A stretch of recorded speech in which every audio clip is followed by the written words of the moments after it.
They say war reveals the true nature of species. For 3 centuries, the Galactic Council believed they understood every race in the known universe. The peaceful Zealothi with their crystalline cities. The warrior Kreks who fought with honor and ancient codes. The cunning Vorth who preferred trade wars to actual battles. And then there were the humans, those strange bipedal creatures from a backwater planet called Earth. Newcomers to the galactic stage, barely 50 years since first contact. They seemed so ordinary, so civilized, so remarkably similar to a dozen other species we'd cataloged over the millennia. We were wrong. When the hive came, those ravenous, all-consuming swarms that had already devoured 47 worlds, the Council expected humanity to evacuate like every other species had done. After all, what could one young civilization do against an enemy that had been the galaxy's nightmare for over 1,000 years? But humans don't evacuate. They don't surrender. They don't negotiate. When humanity goes to war, something ancient and terrible awakens within them. Something that makes even the universe itself hold its breath. My name is Kethvar Zalani, former strategic observer for the Galactic Council, and I was there when humanity showed us what they really are. What I witnessed in those blood-soaked months didn't just change the course of galactic history. It broke me. This is that story. The first time I saw a human cry, I thought I understood their weakness. It was 3 days after the hive had consumed the agricultural world of Kepler, 442b, leaving nothing but a barren husk where once 7 billion Zealothi had lived in crystal spires that caught starlight like frozen music. The emergency session of the Galactic Council had just concluded with a predictable result. Evacuation protocols for all frontier worlds, a tactical retreat to the core systems, and hopes that the hive would eventually grow bored and move on to another galaxy. Admiral Sarah Chun of the Terran Federation sat in the observer's section, her dark eyes fixed on the holographic display showing the hive's inexorable advance. When Council Prime Minister Zirian formally announced the evacuation order, I watched her shoulders shake. A single tear traced down her cheek before she wiped it away with what I now know was practiced efficiency. Emotional instability, I noted in my report that evening. Human leadership appears to struggle with accepting logical tactical decisions. Recommend psychological evaluation before any future military cooperation. I was such a fool. What I had witnessed wasn't weakness, it was rage. Pure, distilled, evolutionary rage that had been building pressure behind a dam of human civility and diplomacy. I had seen the moment when Admiral Chun stopped being a representative of humanity and became something far more dangerous. A human being who had decided that something precious needed to be protected, no matter the cost. But I wouldn't understand that for another 18 hours. The council chambers emptied with the usual mixture of resignation and relief that accompanies impossible decisions. The hive had been the galaxy's boogeyman for so long that retreat had become instinctual. You detected the characteristic energy signatures of their bioships. You evacuated everything valuable, and you mourned the loss of another world to their endless hunger. It was a grim mathematics that every spacefaring civilization had learned to accept. Every civilization except humanity. I was gathering my observation notes when Admiral Chun approached my station. She moved with the controlled precision I had come to associate with military humans. Every step deliberate, every gesture economical. Her uniform bore the simple insignia of her rank and the small blue and green patch that represented Earth, that unremarkable yellow star system on the galaxy's outer rim. "Observer Zalani," she said, her voice carrying that strange human accent that made their Federation standards sound like music played on broken instruments. "May I have a moment of your time?" Standard diplomatic courtesy demanded I agree, though I confess I was curious. Humans rarely sought out individual council observers, preferring to work through official channels. Admiral Chin struck me as the type who followed regulations with religious devotion. "Of course, Admiral. How may the Council assist the Terran Federation?" She was quiet for a long moment, studying the holographic star map that still showed the hive's advance in pulsing red vectors. 47 worlds consumed, their biosignatures reduced to 0, their ecosystems converted to fuel for the hive's endless expansion. "Tell me about Kepler, 442b, she said finally. I accessed the file with a thought, my cybernetic implants interfacing with the chamber's data systems. Agricultural world, primary inhabitants were Zealothi crystal farmers. Population approximately 7 billion. The world was known for its artistic crystal formations and particularly beautiful symphonic resonance. No. Her voice cut through my recitation like a blade. Tell me about the evacuation. I paused, uncertain why she would want those details. There was no evacuation, Admiral. The Hive advance scouts were detected only 6 hours before the main swarm arrived. The Zealothy Emergency Council attempted to organize shelter-in-place protocols, but the Hive doesn't take prisoners. No, the Hive consumes all biological matter to fuel their expansion. It's been their pattern for over 1,000 years. Admiral Chen nodded slowly, as if confirming something she already knew. 7 billion people. 6 hours warning. No evacuation possible. The mathematics of the situation were quite clear. Fuck the mathematics. The profanity hit me like a physical blow. In 3 centuries of diplomatic service, I had never heard a species representative use such crude language in the council chambers. Humans, despite their reputation for emotional volatility, had always maintained strict protocol in official settings. Admiral Chun, I must remind you that Observer Zilani, let me ask you something.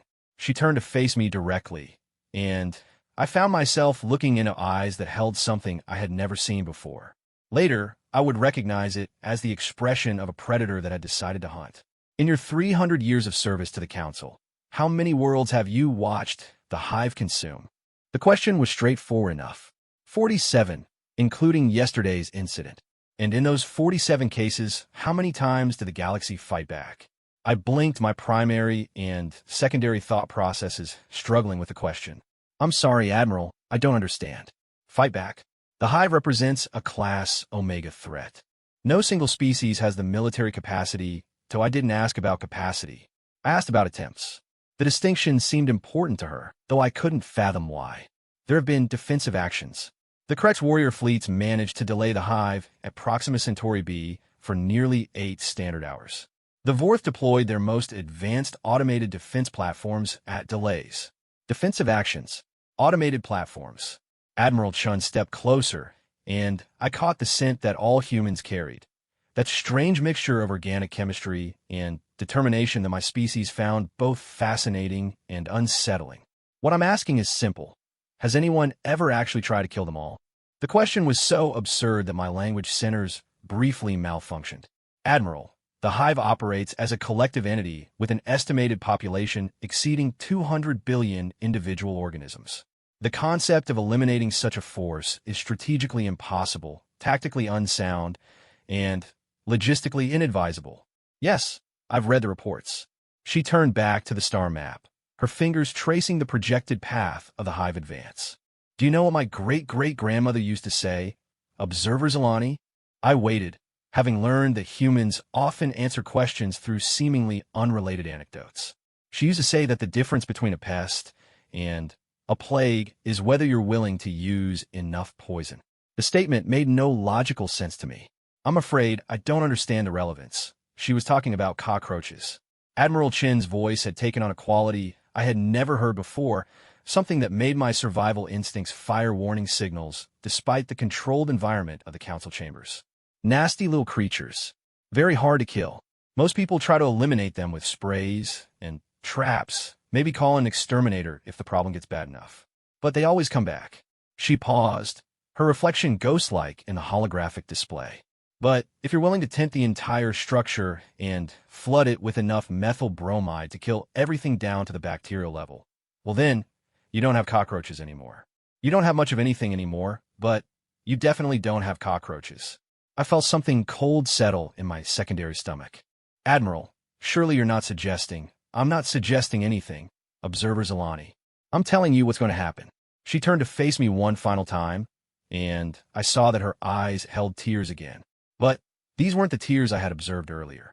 These were different, angrier. The Terran Federation is withdrawing from the Galactic Council's evacuation protocols. You can't do that.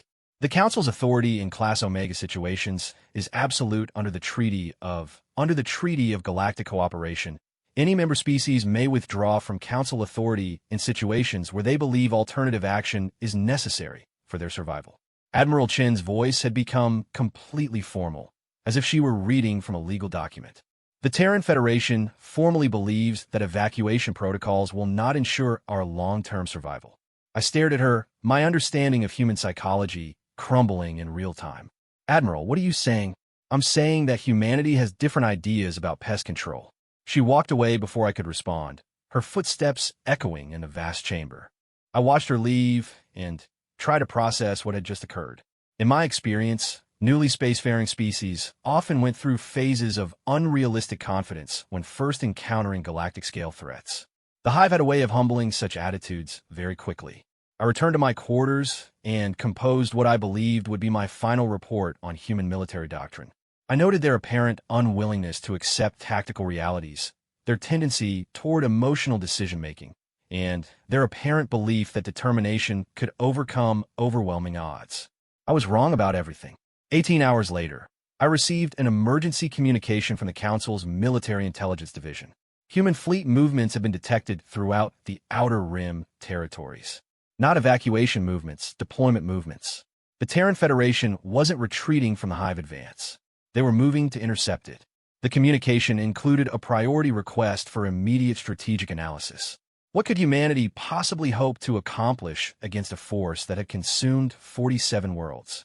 What did they know that the Council's greatest military minds had missed for over 1,000 years?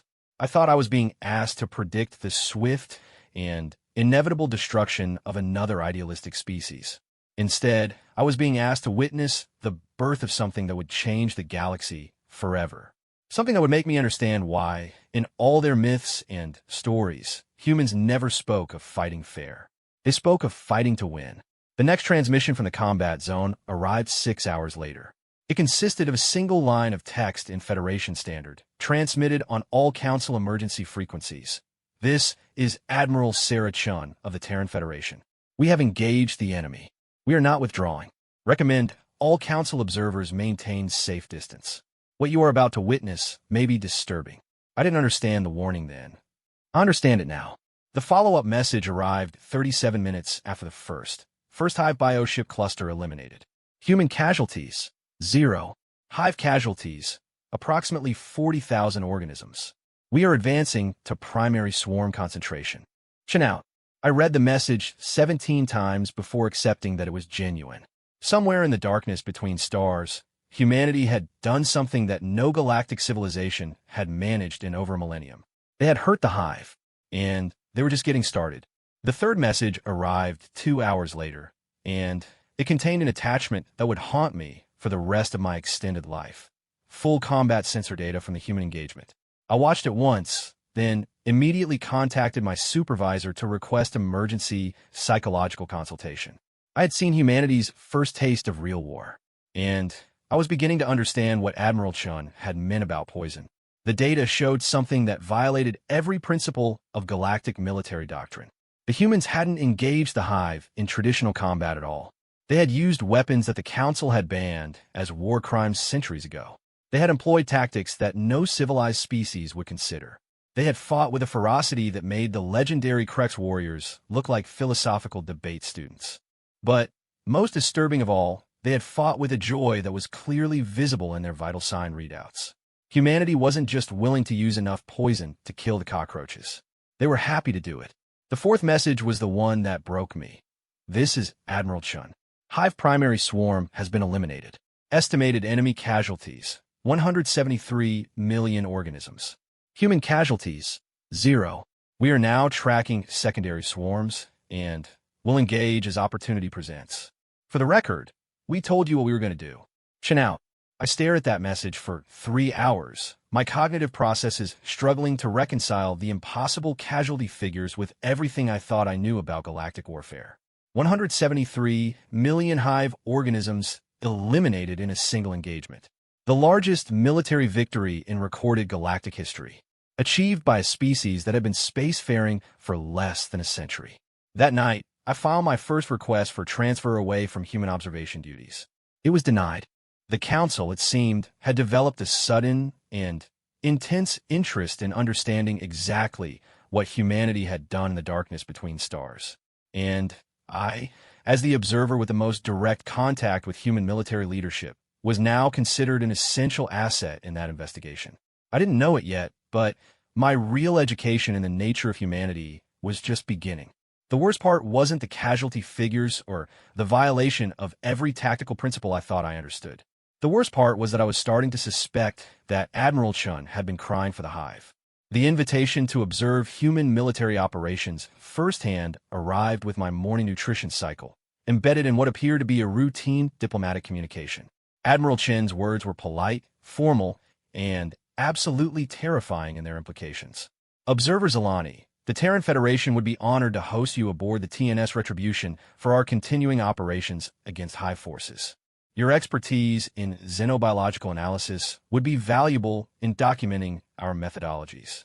Please respond within 6 hours if you wish to accept. Chin out.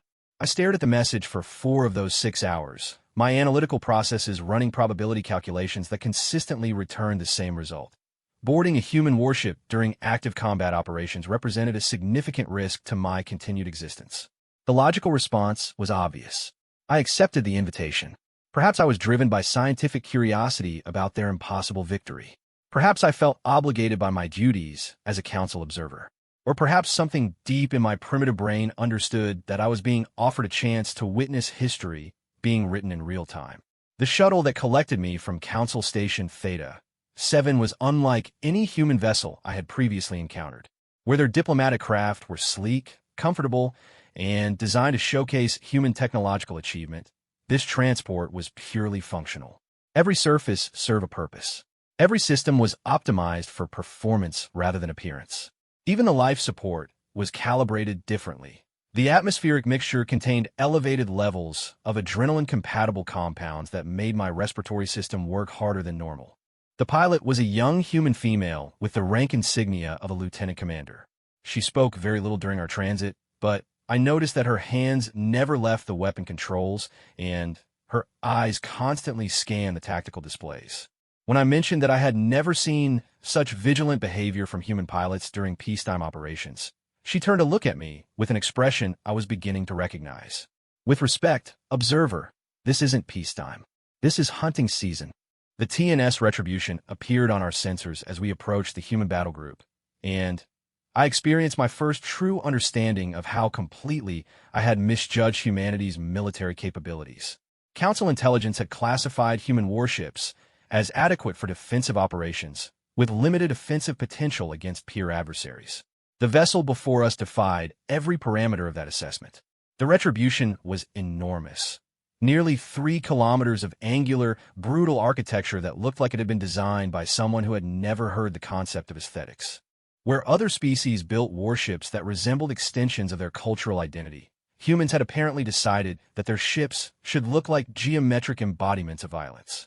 Weapons systems covered every available surface, not the elegant, concealed weapon ports favored by the Zealothi or the ceremonial gun arrangements of the Krex. These were massive, obvious, aggressive installations that seemed designed to announce their lethal intent to anyone who might be watching. Sensor arrays jutted from the hull like technological spines, and the entire vessel pulsed with energy signatures that made my equipment issue warning alerts. "Beautiful, isn't she?" the pilot said, and I realized that humans had a very different definition of beauty than most galactic species. The docking procedures were efficient and aggressive in the way I was learning to associate with human military operations. No ceremony, no protocol delays, just smooth integration with a machine designed for war. The moment our shuttle systems linked with the Retribution's network, I was bombarded with data streams that painted a picture of military readiness that frankly terrified me. Every human aboard this vessel was armed. Not ceremonially armed like Krex honor guards, but practically armed with weapons designed to kill efficiently and without hesitation. Their uniforms incorporated armor plating. Their equipment included medical trauma systems. Their training schedules included daily combat exercises. These people lived every moment in a state of readiness for violence that no other galactic species maintained outside of active warfare. Admiral Chun met me at the airlock, and I noticed immediately that she looked different than she had in the council chambers. More focused, more dangerous. Her uniform bore new insignia that my database identified as combat decorations, though their specific meaning was classified. Observer Zalani, welcome aboard the Retribution. I trust your journey was comfortable. Quite acceptable, Admiral, though I confess some uncertainty about the purpose of my visit. Her smile was the expression a predator might wear while contemplating a particularly interesting prey animal. Documentation, observer. The Council will want to understand what we've learned about fighting the Hive. What better way than to show you directly? She led me through corridors that hummed with barely contained energy. Human crew members moved with the efficiency of a military machine, but I began to notice details that my initial observations had missed. These weren't just soldiers following orders. These were people who had collectively decided that violence was not only acceptable, but necessary. Their conversations, when I could overhear them, were filled with technical discussions about weapons optimization, target prioritization, and efficiency measurements. They spoke about destroying hive organisms the way other species might discuss agricultural yields or manufacturing quotas. "Tell me, Admiral," I said as we walked, "how exactly did you achieve such devastating casualty ratios in your first engagement?" "Preparation," she replied without hesitation, "and a fundamental philosophical difference in how we approach the concept of warfare." We entered what she called the Strategic Operations Center, and I found myself in a space that redefined my understanding of military command and control.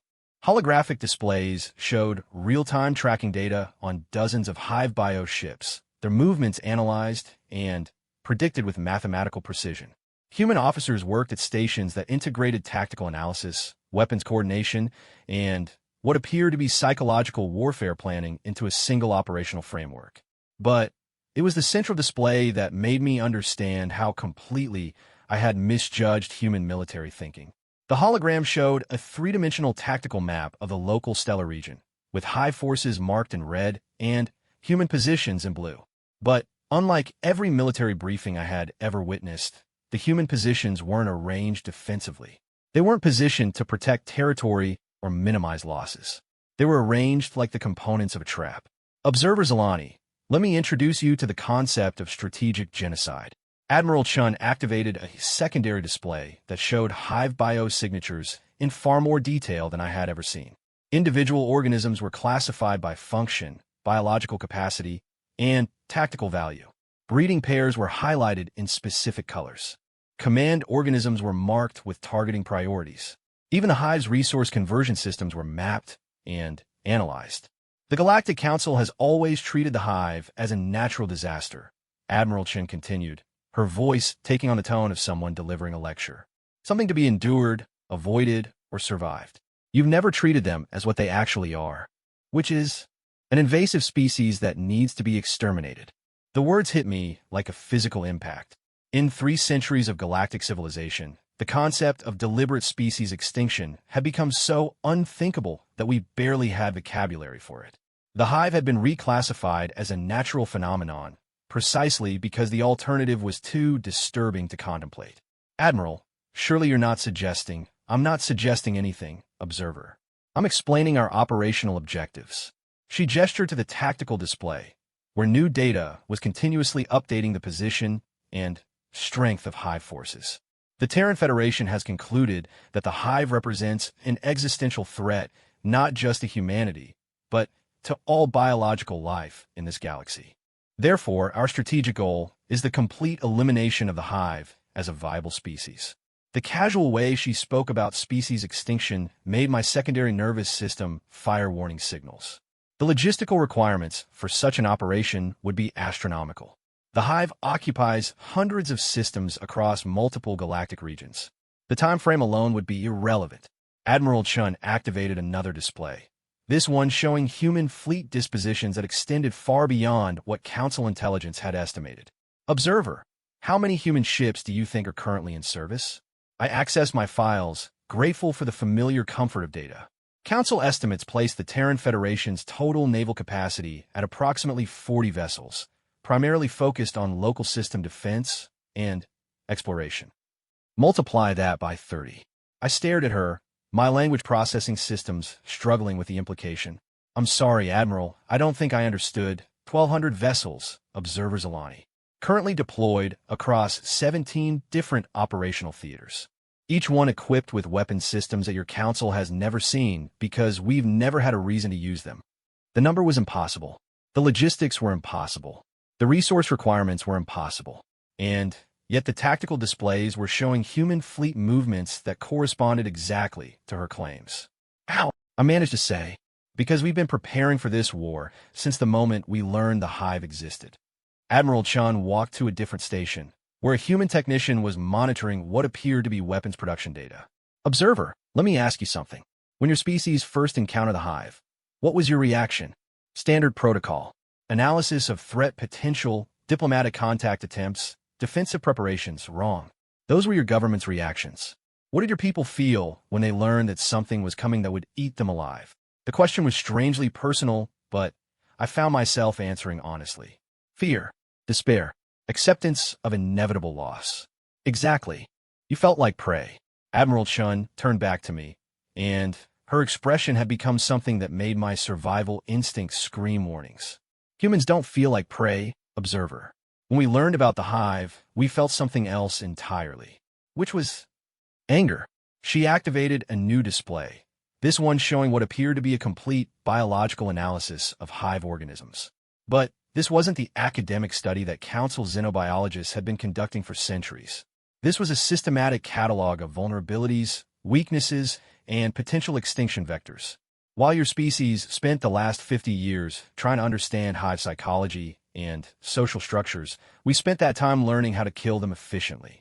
Admiral Chun highlighted different sections of the display as she spoke. Hive organisms require specific atmospheric conditions to maintain cellular integrity. They depend on collective pheromone communication that can be disrupted. Their bioships have structural weak points that become catastrophic failure modes under the right pressure. Each revelation was accompanied by tactical data showing how humans had developed weapons specifically designed to exploit these vulnerabilities. It wasn't just military research. It was a comprehensive program of weaponized xenobiology. Most importantly, Admiral Chun continued, we learned that the hive's greatest strength is also its greatest weakness. The collective consciousness. Exactly. They share everything, information, sensation, experience. When one hive organism dies, the others learn from its death. They adapt, they improve, they become harder to kill. Her smile became something that would haunt my dreams for decades. But they also share trauma. She activated what she called a combat psychology display that showed real-time biometric data from their previous engagement. Graphs and charts that tracked hive neural activity, stress responses, and something labeled as collective psychological degradation. Observer, what happens when you kill hive organisms in ways that their collective consciousness wasn't designed to process? What happens when you make their deaths so traumatic, so psychologically damaging, that the shared experience becomes a weapon in itself? I stared at the data, my cognitive processes struggling to comprehend what I was seeing. The humans hadn't just killed hive organisms. They had killed them in ways specifically calculated to cause maximum psychological damage to the collective consciousness. They had weaponized trauma. The first rule of human warfare, Admiral Chin said quietly, is that if you're going to fight, you fight to win. The second rule is that if something threatens everything you care about, you remove that threat permanently. And the third rule, her expression became something that made me understand why prey animals had evolved to fear the dark. There is no third rule. Rules are for species that care about fighting fair. The proximity alarm chose that moment to announce that we had detected hive bioships approaching our position. Admiral Chun immediately shifted from philosophical lecturer to military commander, her entire demeanor changing in seconds. Red alert. All hands to combat stations. Observers Alani, you're about to see a demonstration of human military methodology. She led me to what she called the observation deck, a reinforced chamber with direct visual access to space outside the ship. As I watched, the Retribution's weapon systems activated with a precision that was both beautiful and terrifying. Admiral, I said as the first hive bioships appeared on sensors, may I ask what specific tactics you plan to employ? Her answer would echo in my memory for the rest of my life. We're going to show them what happens when prey animals evolve into apex predators. The battle that followed lasted 17 minutes. When it was over, 43 hive bioships had been reduced to component atoms, and every human aboard the Retribution was smiling. The silence after the battle was more disturbing than the violence itself. I stood at the observation deck, staring at the debris field that moments before had been a hive attack formation.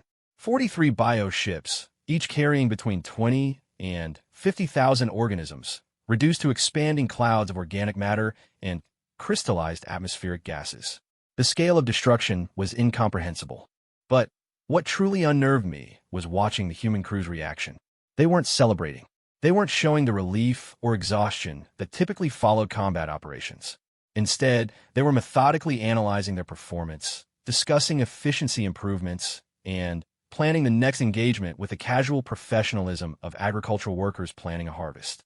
Weapons effectiveness down 3% from last engagement, reported a young human officer with the rank of lieutenant.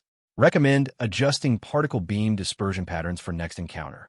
Acknowledged, Admiral Chen replied. What's our munitions status? 94% remaining.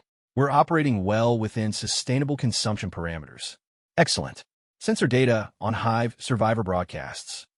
Standard death trauma patterns propagating through the collective network. Estimates psychological impact on surrounding Hive populations at approximately 15% degradation of tactical effectiveness. I listened to this conversation with growing horror. These humans weren't just killing Hive organisms. They were studying the psychological impact of those deaths on the surviving collective and using that data to make their next attacks more traumatic. Admiral, I said, my voice barely steady, may I ask what you mean by sustainable consumption parameters? She turned to look at me with an expression that had become terrifyingly familiar. We're planning to be doing this for quite some time, observer. Resource management is critical for extended operations. Extended operations? Against the entire Hive species. Every last one of them. The casual way she spoke about galactic-scale genocide made my primary nervous system shut down briefly. When my consciousness returned, Admiral Chun was studying me with what appeared to be clinical interest. Observer Zalani, are you experiencing distress regarding our operational methods? I'm experiencing distress regarding your operational objectives, I managed to reply. Admiral, what you're describing isn't warfare. It's systematic extermination on a scale that the galaxy has never seen. Correct. She activated a new display that showed high population distributions across multiple star systems. Current high population estimates range between 150 and 200 billion individual organisms distributed across approximately 400 systems. Our mathematical models suggest we can achieve complete species elimination within 18 to 24 standard months. The numbers were so staggering that my mathematical processing centers briefly overloaded. Admiral, even if such a thing were possible, the philosophical implications are irrelevant. Her voice cut through my objections with surgical precision. Observer, let me explain something about human philosophy that your council has never understood. We have a concept called moral necessity. She gestured to the debris field outside. When something represents an absolute threat to everything we value, our families, our children, our future, we don't debate the morality of stopping that threat. We debate the most efficient methods for eliminating it completely. But the scale is precisely why it needs to be done correctly. Admiral Chun activated a three-dimensional map showing human fleet movements across dozens of star systems. Observer, would you prefer that we fight the Hive for the next 1,000 years, allowing them to consume hundreds of worlds while we ethically limit our response? Or would you prefer that we solve this problem permanently in less than 2 years? The question was structured in a way that made any answer feel like a moral trap. Admiral, surely there must be alternatives to complete extinction, such as negotiation, territorial agreements, containment protocols. Observer Zalani, have you ever attempted to negotiate with a virus? The comparison stopped my protest cold. I'm sorry. The Hive doesn't negotiate. It doesn't want territory. It doesn't have political objectives or resource requirements that can be satisfied through diplomacy. Admiral Chun highlighted different sections of the tactical display as she spoke. The Hive consumes biological matter to reproduce. Everything else is simply an obstacle to be eliminated or consumed in turn. She activated what she called a biological imperative analysis that showed Hive reproductive and expansion patterns over the past 1,000 years. Look at the data, observer. In every encounter, in every system they've entered, the Hive has demonstrated exactly one behavior: complete consumption of all available biological resources. They don't take prisoners, they don't establish colonies, they don't create sustainable resource extraction operations. They arrive, they consume, They reproduce, they move on. The display showed system after system following identical patterns. Hive arrival, rapid biological consumption, complete ecosystem collapse, departure to the next target. A virus with starships, Admiral Chen said quietly. That's what we're dealing with. And you don't negotiate with viruses. You eradicate them. But surely the loss of biodiversity will be far less than the loss of biodiversity that will occur if we allow the hive to continue operating. She activated another display, this one showing projected galactic population curves under different scenarios. Council evacuation and containment strategies project 73% loss of galactic biological diversity over the next century. Our elimination strategy projects 100% preservation of non-hive biological diversity. The mathematics were undeniable, but something in my core consciousness rebelled against the implications. Admiral, what you're describing requires a level of systematic violence that no species has ever attempted. The psychological toll on your people alone will be manageable. Her interruption was accompanied by what appeared to be psychological assessment data on human combat personnel. Observer, let me introduce you to another concept that your council doesn't understand: evolutionary psychology. She activated a display that showed human brain activity patterns during combat operations. Humans evolved as persistence hunters. We're biologically designed to track prey over extended periods, to maintain focus during prolonged violent encounters, and to feel psychological satisfaction from successful kills when those kills protect our social group. The data showed neural patterns that were consistent across all human combat personnel: heightened focus, elevated problem-solving capacity, and what the analysis identified as pack protection euphoria. We're not forcing our people to do something that damages them psychologically, Admiral Chen explained. We're asking them to do something that activates reward systems that evolved over millions of years. Fighting to protect everything we care about doesn't break humans, observer. It makes us more ourselves. More yourselves? More human. The proximity alarm activated again, indicating another hive formation approaching from a different vector. Admiral Chun immediately returned to command mode, but this time she gestured for me to remain at the observation station. This engagement will demonstrate what we call tactical escalation, she said. Each encounter is designed to be more traumatic to the collective consciousness than the last. We're not just killing them, observer. We're teaching them to be afraid. What followed was 17 minutes of warfare that redefined my understanding of what sentient beings were capable of inflicting on each other. The humans didn't simply destroy the approaching hive bioships. They systematically disabled them, separated the individual organisms, and then eliminated them using weapons specifically designed to maximize the neurological trauma experienced by the collective consciousness. Each death was broadcast through the hive neural network as a lesson in human capability. When it was over, I understood why Admiral Chun had warned me that what I witnessed might be disturbing. I had watched humanity transform warfare from a political tool into an educational system designed to teach an entire species that resistance was futile. Sensor data confirms increased trauma propagation through the hive network, reported the tactical officer. Estimated reduction in hive tactical effectiveness now approaching 22%. Excellent, Admiral Chen replied. Prepare for next phase operations. Admiral, I said, my voice barely functioning. What exactly are next phase operations?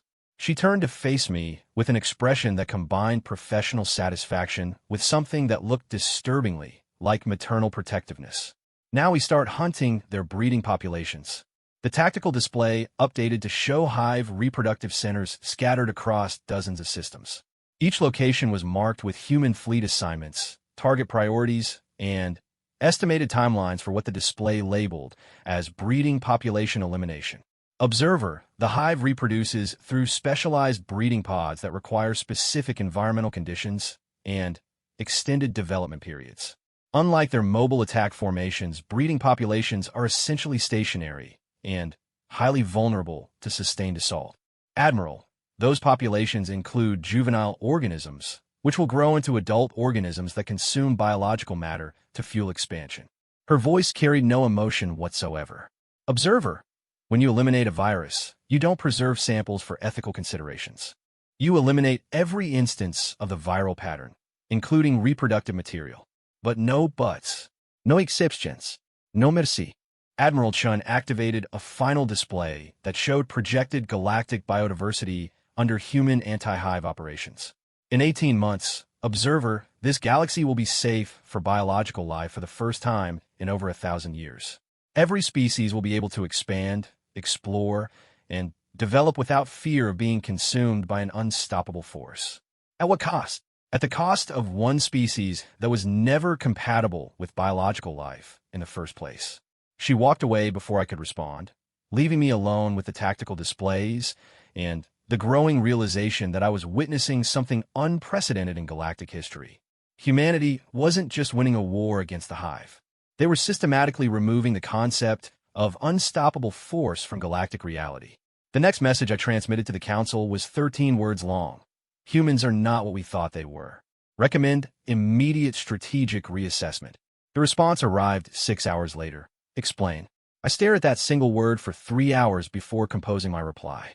How do you explain that a species has decided to solve a 1,000-year-old problem through applied genocide? How do you convey that they're not just capable of systematic extinction, but that they're approaching it with the methodical cheerfulness of professional exterminators? My final message to the Council before entering what humans called communication blackout was longer. Humans have identified the Hive as a virus and themselves as antibodies. They are not trying to defeat the Hive. They're trying to cure the galaxy. Success probability appears to be approaching 100%. Recommend Council prepare for post-Hive galactic reorganization. Admiral Chun found me in my quarters 6 hours later, carrying a datapad that contained what she called preliminary results. Observer, we've just received confirmation that human forces have successfully engaged Hive breeding populations in the Vega, Altair, and Proxima Centauri systems. Total elimination achieved in all 3 locations. Casualties, Hive, approximately 47 billion organisms. Human, 0. I stared at the numbers until they stopped making sense. 47 billion. Observer, this is what efficiency looks like when you're not concerned with fighting fair. She left the datapad and departed, but not before adding one final comment that would echo in my memory for decades. Tomorrow we start on their command structures. After that, we'll work our way through their mobile populations. By the end of next month, they'll understand that they made a fundamental mistake when they decided to threaten human families.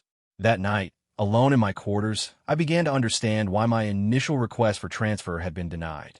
The Council didn't want me to observe human military operations. They wanted me to witness the birth of the galaxy's new apex predator.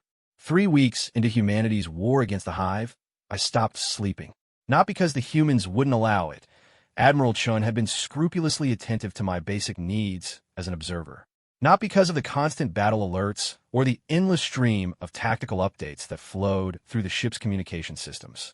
I stopped sleeping because every time I closed my eyes, I saw the numbers. Hive casualties had reached 800 billion organisms.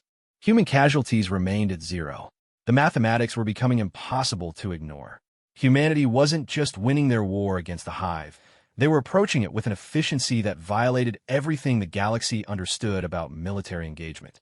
Each day brought new reports of Hive populations eliminated, breeding centers destroyed, command structures dismantled.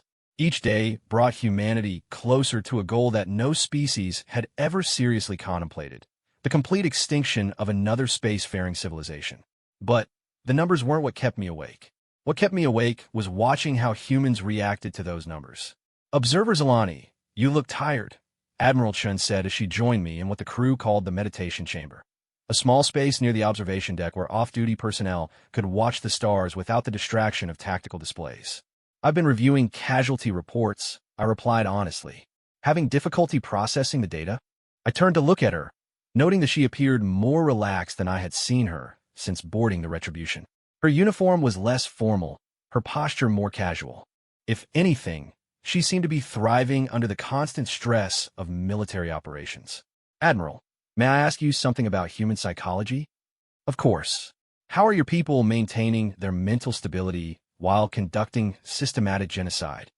The question was blunt, but I had passed the point where diplomatic courtesy seemed relevant. Admiral Chun considered it seriously before responding. Observer, that question assumes that what we're doing is psychologically damaging. Let me ask you something in return. If a virus was threatening to kill your family, would eliminating that virus damage you psychologically? A virus isn't a sentient species with its own civilization. Neither is the hive. Her interruption was gentle but absolute. Observer, I think you're still operating under some fundamental misconceptions about what the hive actually represents. She activated a portable display that showed what appeared to be detailed analysis of hive neural structures and communication patterns. The council has spent centuries trying to understand hive consciousness because you assume that consciousness exists in a form you can recognize. But look at the actual data. Hive organisms don't have individual thought processes. They don't have personal memories, individual goals, or separate identities. They're biological components of a single entity that exists at the macro level. The display showed neural activity patterns that were indeed unlike anything in the Council's xenopsychological databases. No individual cognition patterns, no personal identity markers, no evidence of individual consciousness at all. What you're looking at is a single creature that happens to be distributed across billions of individual biological units. When we eliminate hive organisms, we're not committing genocide against a civilization. We're performing surgery on a cosmic-scale parasitic organism. I studied the data, my analytical processes struggling with the implications. But surely the complexity of their collective intelligence indicates highly efficient biological programming, nothing more. Admiral Chun highlighted different sections of the neural analysis. Observer, viruses can be incredibly complex and adaptive without being conscious. Cancer cells can develop sophisticated strategies for avoiding immune responses without being sentient. Complexity doesn't equal consciousness, but their ability to adapt, to learn from experience, is exactly what you'd expect from an evolved biological system designed for maximum consumption efficiency. She activated a different display, this one showing hive behavioral patterns over the past 1,000 years. Look at their actions, observer. Not their complexity, not their adaptability, but their actual behaviors. The historical data showed exactly what Admiral Chun had described earlier. Consumption, reproduction, expansion. No art, no philosophy, no evidence of curiosity about anything that couldn't be consumed or converted to fuel expansion. No attempts at communication beyond basic threat assessment and resource location. The hive is what happens when evolution produces a perfectly efficient consumer organism without the limitations of individual consciousness or ethical considerations. They're not evil. Observer. Evil requires choice. They're simply incompatible with every other form of biological life. But your people's psychological reaction to eliminating them is exactly what you'd expect from species that evolved to feel satisfaction from protecting their social group against existential threats. Admiral Chen's expression became something I had learned to recognize as intensely focused contentment. Observer, humans feel good when we eliminate threats to our families. It's not psychological damage, it's psychological fulfillment. She gestured toward the corridor, where I could hear the sounds of off-duty crew members engaged in what they called recreational activities. Laughter, conversation, the sounds of social bonding that indicated psychological health rather than the trauma I had expected to observe. Let me show you something, Admiral Chun said, leading me toward the crew quarters. The social areas of the Retribution were unlike anything I had expected aboard a warship engaged in active combat operations. Human crew members were relaxed, engaged in various forms of entertainment, and displaying all the behavioral markers of psychologically healthy community. They were playing games, sharing meals, engaging in what appeared to be romantic partnerships, and generally living with a casual contentment that seemed impossible under the circumstances. Observer, this is what humans look like when we're doing something we know is necessary, and right? Admiral Chun explained as we watched a group of young officers engaged in some sort of strategic board game. We're not carrying psychological trauma from this war. We're carrying psychological satisfaction. But the scale of destruction is exactly proportional to the scale of the threat. One of the officers looked up from his game to address my comment. His rank insignia identified him as a weapons specialist. Observer, my sister has 3 children on Earth. Before this war started, they had nightmares about something coming to eat them. Now they don't. That's all the psychological justification I need. The casual way he spoke about participating in systematic extinction while discussing his family relationships made me understand something crucial about human psychology. They weren't compartmentalizing their actions. They were integrating them into a coherent worldview where protecting their social group justified any level of violence against threats. Observer, Admiral Chun said as we walked back toward the command areas, let me ask you a question that might help you understand our perspective. If you knew that your actions today could ensure that your children would never have to fear being consumed by an unstoppable force, what wouldn't you be willing to do? The question hit me with unexpected emotional force. Despite my species' different reproductive biology, the protective instinct was universal among sentient beings.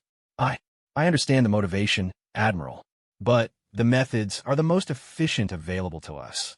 She stopped walking and turned to face me directly.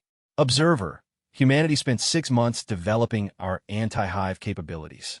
6 months of research, planning, resource allocation, and psychological preparation. Do you know what we discovered during that preparation? What? That the hive can be defeated, but only through methods that require us to temporarily become something more dangerous than they are. She activated her personal display, showing what appeared to be human fleet deployments across multiple galactic regions. The scale was staggering. Thousands of vessels, millions of personnel, resources that represented the total military output of human civilization. We're not doing this because we enjoy violence, Observer. We're doing this because we're the first species in galactic history that has both the capability and the willingness to solve the hive problem permanently. The willingness to become temporary monsters in order to ensure that our children can be permanent humans. Her voice carried an intensity that made my survival instincts fire warning signals. Observer, every other species in this galaxy has chosen to live with the hive because you're not willing to do what's necessary to eliminate them. You'd rather sacrifice billions of lives over centuries than accept responsibility for ending the threat permanently. The accusation was uncomfortable because it contained an element of truth. The Council's evacuation and containment strategies did represent a form of managed loss, an acceptance that some populations would inevitably be consumed by the hive. But surely the moral implications are our responsibility to bear. Admiral Chen's expression softened slightly, showing something that looked almost like sympathy. Observer, humans understand that what we're doing will change us. We understand that becoming capable of systematic extinction means becoming something that other species will fear. We've accepted that cost because the alternative is allowing the hive to continue consuming biological life indefinitely. She gestured toward the observation deck, where the stars were visible through the reinforced transparency. In 18 months, this galaxy will be safe for biological life. Every species will be able to expand and explore without fear of consumption. Children will grow up in a universe where the worst thing they can imagine is a natural disaster or a political conflict, not being eaten alive by an unstoppable force, at the cost of making humanity the galaxy's apex predator. Yes, her response was immediate and unashamed. Observer, something has to be at the top of the food chain. We've decided it should be a species that values biological diversity and individual consciousness rather than one that exists only to consume both.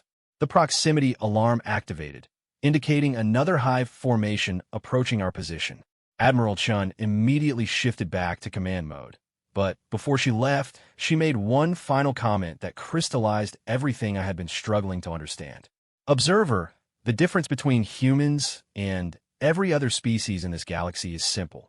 When we see something that threatens everything we love, we don't ask whether stopping it is ethical. We ask whether we're strong enough to do what needs to be done. The battle that followed lasted 9 minutes. When it was over, 67 hive bio ships had been eliminated, bringing the total hive casualties to over 900 billion organisms. Afterward, I found the weapons specialist I had met earlier, the one with the sister and 3 children. He was calmly reviewing targeting efficiency data, making notes about ammunition consumption, and discussing technical improvements with his colleagues. "Excuse me," I said, approaching his workstation. "May I ask you something?" "Of course, Observer. You mentioned earlier that your motivation for this war was protecting your family. Do you ever feel conflicted about the scale of destruction required?" He paused in his work and looked at me with an expression that was both kind and absolutely implacable. "Observer, let me tell you something about human families. My sister's children are named Emma, Connor, and Sarah. They like playing games with toy star ships. They collect images of different alien species, and they want to be explorers when they grow up. He gestured to the tactical display, showing the debris field from the most recent engagement. Every hive organism we eliminate is one that will never have the chance to consume Emma, Connor, and Sarah. Every bioship we destroy is one that will never threaten their dreams of exploring the galaxy. But doesn't the scale of killing make me sleep better at night? His interruption was gentle but final. Observer, I know exactly what we're doing and why we're doing it. When this war is over, I'm going to go home and teach my niece and nephews about the galaxy we made safe for them. And I'm going to sleep very, very well. That night, I finally understood why the Council had denied my transfer request. They hadn't wanted me to observe human military operations. They had wanted me to witness the transformation of humanity from a member species into something entirely new. The galaxy's appointed immune system against existential threats. And that transformation was nearly complete. The war ended on a Tuesday. I was in the observation deck when Admiral Chun received the final confirmation from human forces across 17 different star systems. The last hive command structure had been eliminated. The last breeding population had been sterilized. The last mobile bioship formation had been reduced to component atoms. After 1,214 years of existence, the hive was extinct. Total human casualties: 17 personnel lost to mechanical failures, 1 to a medical condition, 0 to enemy action. Total hive casualties: approximately 237 billion organisms across 412 star systems. Duration of active combat operations: 63 standard days. I stared at those numbers for 6 hours, my analytical processes unable to reconcile the mathematical reality with everything I had believed about galactic warfare. Humanity had accomplished something that every military theorist in galactic history had declared impossible. They had eliminated an existential threat that had plagued civilization for over a millennium. They had done it efficiently, thoroughly, and with losses so minimal that they barely qualified as statistical noise. But the numbers weren't what broke me. What broke me was watching how the humans celebrated. There was no triumph, no jubilación, no sense of victory or conquest. When Admiral Chan announced to the crew that their mission was complete, they responded with the quiet satisfaction of professionals who had finished a difficult job. "Excellent work, everyone," she said over the ship-wide communication system. "Mission objectives achieved. We're returning to Earth for debriefing and reassignment." Chanao. That was it. No ceremony, no medals, no acknowledgement of their historic achievement. They had saved galactic civilization from a threat that had existed since before human spaceflight, and they treated it like completing a particularly challenging infrastructure project.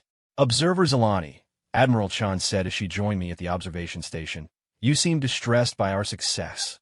"I'm distressed by your reaction to your success," I replied honestly. "Admiral, you've just accomplished something that will define galactic history for millennia. Why aren't you celebrating?" Her response was the final revelation that shattered my understanding of human psychology. "Because this wasn't a victory, observer. This was pest control." She gestured toward the tactical displays that still showed the locations of former hive territories. Eliminating the hive wasn't a military achievement. It was a public health initiative. You don't celebrate successful vaccination programs or sewage treatment systems. You simply appreciate that the job was done properly. But the scale was appropriate to the problem. Admiral Chun activated a new display, this one showing projected galactic development patterns for the next century. "Observer, look at what the galaxy can become now that biological life is no longer under constant threat of consumption." The projections were staggering. Without the need for defensive positioning and evacuation protocols, galactic civilization could expand into previously inaccessible regions. Scientific research could focus on exploration and development rather than survival strategies. Resources that had been allocated to hive-related defensive measures could be redirected toward improving life for existing populations. "This is what we were fighting for," Admiral Chin continued. "Not victory over an enemy, but the removal of an obstacle to galactic flourishing. And humanity's role in this new galaxy?" Her expression became something I had learned to recognize as deeply thoughtful. "Observer, that's the question that will define the next phase of galactic history." She activated another display, this one showing human military assets still deployed throughout former hive territories. We now possess military capabilities that exceed the combined forces of every other galactic species. We've demonstrated our willingness to use those capabilities for what we consider necessary purposes. The question is, what happens next? I felt something cold settle in my consciousness. Admiral, surely humanity doesn't intend to use its military superiority to what? Conquer the galaxy? Establish human dominance over other species? Admiral Chen's laugh contained no humor. Observer, humans fought this war specifically to preserve biological diversity and species independence. Why would we eliminate those things after sacrificing so much to protect them? But the temptation of power is irrelevant to people who define power as the ability to protect what they love. She gestured toward the crew quarters, where human personnel were engaged in their normal off-duty activities. Observer, look at these people. Do they seem like conquerors to you? I observed the crew with new attention, trying to see them through the lens of Admiral Chen's question. They were playing games, sharing stories, expressing affection for family members they hadn't seen in months. They displayed all the behavioral patterns of a species that valued social connection and personal relationships over territorial expansion or resource accumulation. What do they want? I asked. To go home, to see their families, to live in a galaxy where their children can explore the stars without fear. Admiral Chen's voice carried a warmth that contrasted sharply with the clinical efficiency she had displayed during combat operations. Observer, humans aren't motivated by conquest or dominance. We're motivated by protection and possibility. But your military capabilities will be maintained at exactly the level necessary to ensure that no future threat can endanger galactic biological life. Her tone became more formal, as if she were delivering an official policy statement. The Terran Federation has concluded that this galaxy requires a permanent immune system against existential threats. We're prepared to serve in that capacity. The implications of that statement began to penetrate my consciousness. Admiral, are you saying that humanity intends to position itself as the galaxy's protector? We intend to position ourselves as the galaxy's apex predator, she corrected. Observer, nature doesn't function without predators. Remove the apex predator from an ecosystem, and you get overpopulation, resource depletion, and eventual collapse. She activated a display showing ecological models that I recognized from xenobiological studies. Galactic civilization has been operating without an apex predator for millennia. The result was the hive, an unchecked consumer organism that grew until it threatened all biological life. That can't happen again. So humanity will serve as the thing that other potential threats will need to consider before deciding to threaten galactic civilization. Admiral Chen's expression became something that reminded me why prey animals evolved to fear certain sounds in the darkness.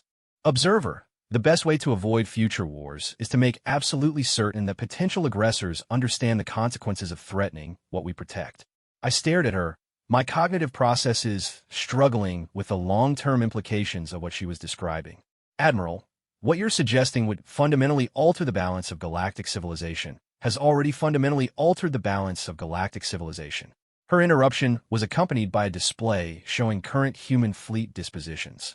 Observer, the galaxy has just watched humanity eliminate a threat that civilized species had considered unstoppable for over 1,000 years. Do you think any potential aggressor will forget that lesson? But surely the other species will object to human military dominance, will they? Admiral Chen activated a communication array that showed incoming messages from governments throughout the galaxy. Observer, take a look at the Council's response to our success. The messages were formal diplomatic communications, but their content was unmistakable: gratitude, relief, and requests for continued human protection against any future threats. Species after species acknowledging humanity's achievement and expressing hope for continued cooperation in maintaining galactic security. Observer, the galaxy just learned that humanity is willing and able to eliminate existential threats permanently. No government wants to discover whether they might be classified as such a threat. The truth of her statement was undeniable. Humanity had demonstrated capabilities that no other species could match, and they had used those capabilities for purposes that every civilized government would support. They had made themselves simultaneously invaluable and terrifying. But what about human psychology? I asked. What happens to your people when they realize they've become the galaxy's apex predator? Admiral Chun was quiet for a long moment, her gaze directed toward the stars visible through the observation deck's transparency. Observer, humans have always been apex predators. We just spent the last few thousand years pretending otherwise because we didn't have any real threats to protect against. She turned back to face me. What you witnessed over the past 2 months wasn't humanity becoming something new. It was humanity remembering what we actually are, which is a species that will fight for our families until we win or until we're extinct. Her voice carried an intensity that made my survival instincts activate despite the controlled environment of the ship. Observer, the galaxy is safe now because humanity has accepted responsibility for keeping it safe, not through conquest or domination, but through the simple promise that anything threatening biological life will face extinction. The proximity alarm activated one final time, but this was different, an incoming human vessel requesting permission aboard. Admiral Chun immediately granted the request, and I watched as a small shuttle approached the Retribution. Observer, Admiral Chun said as we walked toward the docking bay, you're about to meet someone who will help you understand humanity's future role in galactic civilization. The shuttle's passenger was a middle-aged human woman wearing civilian clothing with the simple insignia of the Federation's diplomatic corps. She greeted Admiral Chun with the casual familiarity of old friends, then turned to address me directly. Observer Gilani, I'm Ambassador Martinez. I'll be escorting you back to Council space for debriefing. Ambassador, may I ask what humanity expect from that debriefing? Her smile was warm and completely terrifying. We expect you to tell the Council exactly what you witnessed. We expect you to explain that humanity has solved the hive problem permanently. And we expect you to make it clear that we're prepared to solve any similar problems that might arise in the future. And if other species find humanity's new position concerning, then they're welcome to develop their own solutions to existential threats. Ambassador Martinez's tone remained diplomatic, but her meaning was unmistakable. Observer, humanity isn't seeking to control galactic civilization. We're seeking to preserve it. Any species that shares that goal will find us to be excellent allies. And those that don't will discover why the hive is extinct. As I prepare to leave the Retribution, Admiral Chun made one final comment that summarized everything I had learned about humanity's transformation. Observer, tell the Council that the galaxy has a new immune system now, one that actually works. I transmitted my final report to the Council during the journey back to their space. It was 17 pages long, but the essential message was contained in a single paragraph. Humanity has successfully demonstrated the capability to eliminate existential threats to galactic biological life. They have expressed their intention to serve as a permanent deterrent against future such threats. Recommend immediate and comprehensive cooperation with human security initiatives. Any alternative approach carries risks that the Council should not contemplate. The response arrived within hours. Report accepted. Recommend immediate integration of human security forces into Council emergency response protocols. Welcome to the new galaxy. 3 months later, I was assigned to a new position, Liaison Observer for Human Council Relations. My primary responsibility was to help other species understand humanity's role in maintaining galactic security. My secondary responsibility was to help humanity understand how their transformation had affected their position in galactic civilization. What I learned was that humans had achieved something unprecedented. They had become a species that other civilizations simultaneously feared and trusted. Feared because of their demonstrated capabilities, trusted because of their demonstrated motivations. But what truly broke me wasn't the scale of human military achievement or their transformation into the galaxy's apex predator. What broke me was the realization that they were right. The galaxy was safer with humanity serving as its immune system. Biological life was more secure with humans willing to eliminate existential threats. Galactic civilization was more stable with a species that valued protection over conquest serving as its ultimate guardian. I had witnessed humanity's wrath and war, and it had indeed broken me beyond repair. It had broken my faith in the old galaxy, where existential threats were tolerated as natural disasters. It had broken my assumption that civilized species couldn't solve problems through applied violence. It had broken my belief that apex predators were necessarily threats to the ecosystems they dominated. But, most importantly, it had broken my fear of what humans might become. Because what they had become was exactly what the galaxy needed them to be. Protectors who were willing to be monsters so that everyone else could remain civilized. The last entry in my personal log, recorded 6 months after the end of the Hive War, contained a single observation that summarized everything I had learned. Humanity has given the galaxy the gift of never again having to face an extinction-level threat alone. In exchange, they have accepted the burden of being the species that other species call when something needs to die. It is a fair trade.